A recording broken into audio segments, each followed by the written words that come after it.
A difficult part of growing up with an emotionally immature parent is not just what happens during childhood, but what happens when the child becomes an adult and tries to talk about it. Instead of acknowledging the hurt that they caused, the parent instead creates a narrative to protect their self-image. These stories allow them to avoid accountability while shifting focus away from the child's experience.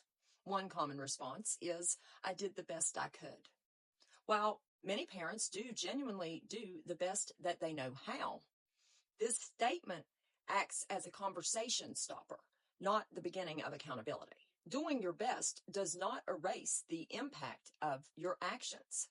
Parents can have good intentions and still cause emotional harm.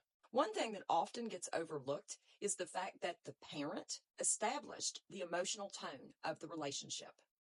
A parent-child relationship is never equal because the child came into this world fully dependent on the parent. There's always a hierarchy. For the first 18 years of life, children adapt to the environment that their caregivers create. They don't choose the rules, the emotional climate, or the communication style. They just learn to survive within it. This unequal dynamic means that the parent carries more responsibility for shaping the relationship. Another common response is, "You're living in the past," or "You're too sensitive." These statements minimize someone's experience rather than addressing it.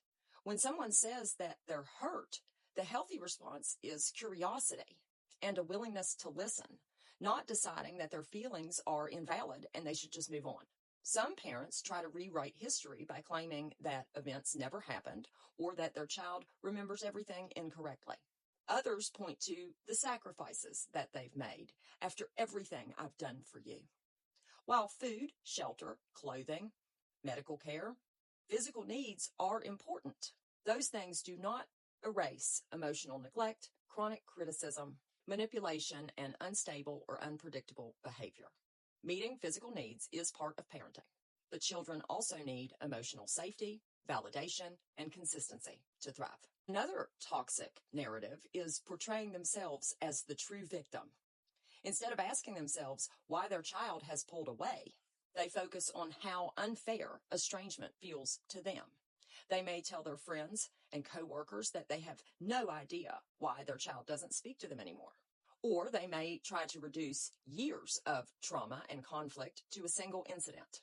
This version of the story ultimately leaves out all of the attempts that their adult child made to try to communicate their concerns, set boundaries, or repair the relationship before finally concluding that nothing was changing.